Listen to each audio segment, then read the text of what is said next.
और गांव में शंकर अपनी बेटी काजल के साथ रहा करता था।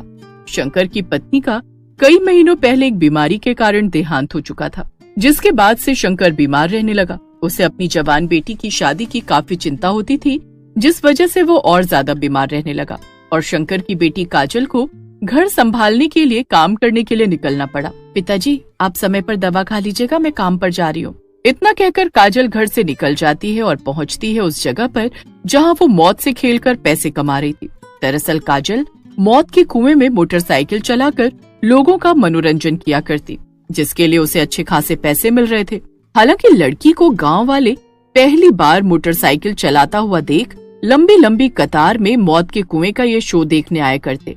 अरे बाप रे, जहाँ आज भी हम अपनी बेटियों को घर से निकलने देने पर कतराते हैं, वहाँ इस लड़की को देखो किस तरह से मौत के कुएं में मोटर बाइक चला रही है। अरे लड़कियों के अंदर इतनी हिम्मत, बाप रे बाप।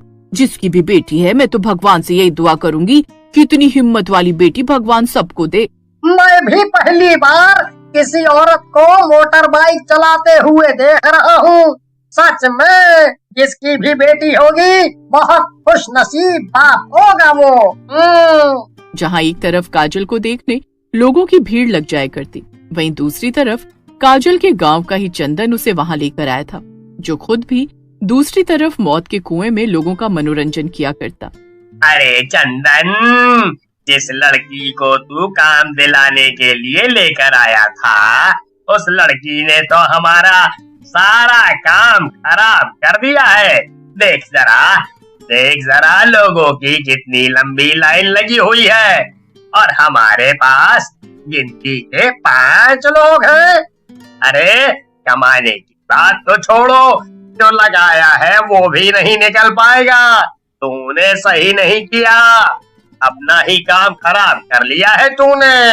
मैंने तो सोचा था लड़की है, मोटरसाइकिल का नाम सुनते ही कहेगी साइकिल तो मुझे चलानी नहीं आती। तुम मोटर बाइक की बात कर रहे हो, वो भी मौत के कुएं में। लेकिन इसकी हिम्मत की दाद देनी पड़ेगी। देख चंदन, अगर इसी तरह चलता रहा तो मुझे अपना ये काम बंद करना पड़ेगा, या फिर मुझे कुछ ऐसा करना पड़ेगा जिससे लोग मेरे पास आए। इस तरह दूसरी तरफ भीड़ लगी हुई है। अब काम तूने खराब किया है तो इसे तू ठीक कर, वरना नौकरी छोड़कर चला जा। चंदन को मौत के कुएं में शो करने के अच्छे खासे पैसे मिल रहे थे और चंदन की बस इतनी गलती थी कि वो काजल को लड़की समझकर उस मौत के कुएं में मोटरसाइकिल चलाने का काम दिलवा देता है। उसे लगता है काजल ये काम नहीं करेगी, लेकिन काजल की हिम्मत देखो, वो इस काम को बड़े ही शिद्दत से सीखती है और इस काम को करने लगती है। इस बारे में सिर्फ चंदन जानता था और काजल के पिता। अब देर शाम काजल घर आती है। ये क्या, आपको खाना बनाने की क्या जरूरत थी? मैं तो आ ही रही थी ना। क्यों, खाना सिर्फ लड़कियां ही बना सकती हैं? अरे जब लड़कियां मोटरसाइकिल चला सकती हैं तो आदमी खाना तो बना ही लेंगे ना। अब खाकर बता कि खाना कैसा बना है और थोड़ा आराम कर ले। जब से तेरी माँ गई है तब से तो मेरी तबीयत को ना जाने क्या हो गया है। हिम्मत करके काम पर जाने की सोचता भी हूँ तो मुझसे कुछ नहीं हो पाता। शंकर और काजल दोनों ही बैठकर खाना खाते हैं और सो जाते हैं। अब अगली सुबह जब काजल काम पर जाने लगती है तो उसके घर उसका पड़ोसी चंदन आता है। अच्छा हुआ काजल, तू मुझे मिल गई। मुझे तुझसे कुछ कहना था। दरअसल मैंने जो तुझे काम दिलवाया है, मौत के कुएं में मोटर बाइक चलाने वाला, उसे तू छोड़ दे। तू कहेगी तो मैं तेरे लिए कोई अच्छा काम ढूंढ दूंगा। लेकिन अचानक ऐसी भी क्या बात हो गई? किसी ने कुछ कहा क्या? पिताजी तो मेरे मोटर बाइक चलाने के खिलाफ नहीं है और गांव वालों को इस बारे में पता नहीं है। इसे मेरी मजबूरी समझ ले, मैं तुझे समझा रहा हूँ बस। मेरे घर की क्या हालत है तुझे अच्छे से पता है। अगर मैं ये काम छोड़ देती हूँ तो पिताजी की दवा का, घर के खाने खर्च की दिक्कत होगी और मुझे इसमें अच्छा खासा पैसा मिल रहा है। बल्कि मैंने इसे सीखने के लिए करीब 3 से 4 महीने लगाए, वो भी बिना पैसे लिए। तो मैं इस काम को कैसे छोड़ सकती हूँ? चंदन काजल को समझाने की कोशिश करता है, लेकिन काजल को उस काम से अच्छे पैसे मिल रहे थे तो वो भी इस काम को नहीं छोड़ता। इधर चंदन का मालिक उसे हर रोज सुनाने लगा था, क्योंकि उसके मौत कुएं का शो देखने कोई नहीं आ रहा था और इस वजह से चंदन की नौकरी। अब एक रोज ऐसे ही देर रात तक काजल घर नहीं आती शंकर काफी परेशान हो जाता है, लेकिन काजल का कहीं अता पता नहीं चलता। जब शंकर काजल को ढूंढने निकलता है तो उसे काजल के मालिक से पता चलता है कि काजल देर शाम ही घर के लिए निकल गई थी। कई दिन बीत जाते हैं, काजल का कोई अता पता नहीं चलता और इस तरह महीनों बीत जाते हैं और गांव वालों को लगता है कि काजल अपने बूढ़े बाप को छोड़कर कहीं चली गई है अपनी नई जिंदगी की शुरुआत करने।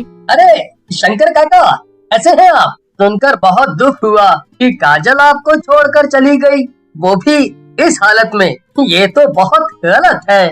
मुझे अपनी परवरिश पर पूरा भरोसा है। मेरी बेटी मुझे छोड़कर नहीं जा सकती। उसके साथ कुछ गलत हुआ है। ना तो पुलिस मानने को तैयार है, ना ही गांव वाले। मुझे कुछ भी समझ नहीं आ रहा है। मैं भी कितना अभागा बाप हूँ जो अपनी बच्ची को ढूंढ नहीं पा रहा हूँ। महीनों बीत चुके हैं, अब वो कहाँ होगी, कैसी होगी, कुछ खबर नहीं मुझे। मैं तो बस यही कहूँगा, हिम्मत रखो काका, सब ठीक हो जाएगा। क्या ठीक हो जाएगा?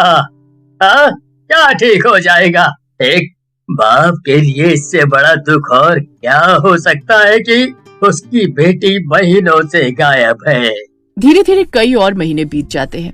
इधर काजल के अचानक गायब होने के बाद लड़की वाला मौत का कुआं बंद हो चुका था, जिसके बाद लोगों को हार कर चंदन के मौत के कुएं के शो में जाना पड़ा और चंदन का काम एक बार फिर से चल निकला। पिछले कुछ दिनों से गांव वाले दहशत में थे। दरअसल गांव में एक बाइक सवार लोगों को लिफ्ट देता और उसके बाद उसकी मौत हो जाती और उसकी लाश मिलती मौत के कुएं में, जिसमें काजल मौत के कुएं का शो दिखाया करती थी। अरे काका, आपको पता नहीं है, पिछले कुछ दिनों से जंगल के रास्ते एक बाइक सवार लोगों को लिफ्ट देता है और उसके बाद उसे मौत के कुएं में मरा हुआ पाया जाता है। ना जाने क्या हो रहा है, अब तक गांव में 3 मौत हो चुकी है। धीरे धीरे मौतों की संख्या गांव में बढ़ने लगती है और एक रोज तो चंदन के घर मातम का माहौल बन चुका था और ये मौत चंदन की पत्नी और माँ की थी। दरअसल वो शहर से गांव लौटते वक्त इस बाइक सवार से लिफ्ट मांग लेते हैं, जिसके बाद दोनों की लाश मौत के कुएं में मिलती है। गांव वाले हैरान थे। अरे अब बहुत हुआ, अब तक तो गांव में इतनी मौत हो चुकी है कि अगला किसका नंबर है किसी को नहीं पता। आखिर ये सब क्यों हो रहा है? ये वही मौत का कुआं है जहाँ एक लड़की मोटर बाइक चलाया करती थी और उस लड़की के जाने के बाद से ही ऐसा हो रहा है। मैंने तो अपना सब कुछ खो दिया। मैं खुद को कभी माफ नहीं करूँगा, कभी नहीं। लेकिन तुम अपने आप को माफ नहीं करोगे, मुझे कुछ समझ नहीं आ रहा। अभी तुम्हें हिम्मत की जरूरत है। हिम्मत रखो, भगवान से कहो कि ये सब जो हो रहा है उसका जल्द से जल्द पता लग सके और हम और बाकी गांव वालों को और खुद की जान बचाने के लिए कुछ कर सके। गांव पर गहरा संकट मंडरा रहा है। आखिर हमसे क्या भूल हो गई कि गांव में हर रोज किसी न किसी की मौत हो रही है और ये गलत है। हम ऐसे हाथ पर हाथ रख कर तो नहीं बैठ सकते। शंकर काका बिल्कुल ठीक कह रहे हैं। शंकर काका ने भी अपनी जवान बेटी खो दी है। उनकी बेटी काफी दिनों से नहीं मिल रही। वो अब जिंदा भी है या नहीं इसके बारे में किसी को कुछ नहीं पता। लेकिन देखो जरा काका के अंदर कितनी हिम्मत है। कुछ सीखो चंदन इनसे। चंदन रो रहा था। जब फुलवा शंकर काका की ओर इशारा करके चंदन को इतनी सी बात कहती है तो चंदन रोते हुए शंकर के पैरों में गिर जाता है। शंकर काका मुझे माफ कर दीजिए और बाकी गांव वालों से भी मैं माफी मांगना चाहता हूँ। अपनों से तो मैं माफी मांग नहीं सकता क्योंकि वो मुझे छोड़कर जा चुके हैं। अरे क्या बात कर रहा है?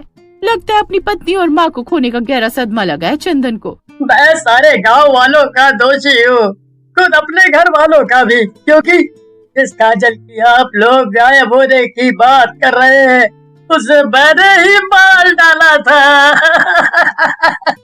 दरअसल जिस रात काजल घर नहीं आई थी उस रात मैंने काजल को घर छोड़ने की बात कही और उसे मौत के कुएं में ले गया। वहाँ मैंने बाइक चलाते हुए उसे गिरा दिया। ये सारी बातें चल ही रही होती हैं कि तभी वहाँ पर एक बाइक रुकती है और चंदन जो कि रो रहा था वो सम्मोहित हो जाता है और उस बाइक पर बैठ जाता है, जिसके बाद उसकी भी लाश कुछ घंटे बाद उस मौत के कुएं में मिलती है। और उस दिन के बाद गांव में मौत होना तो बंद हो चुका था, लेकिन काजल के पिता शंकर को अपनी बेटी की मौत का गहरा सदमा लगा था।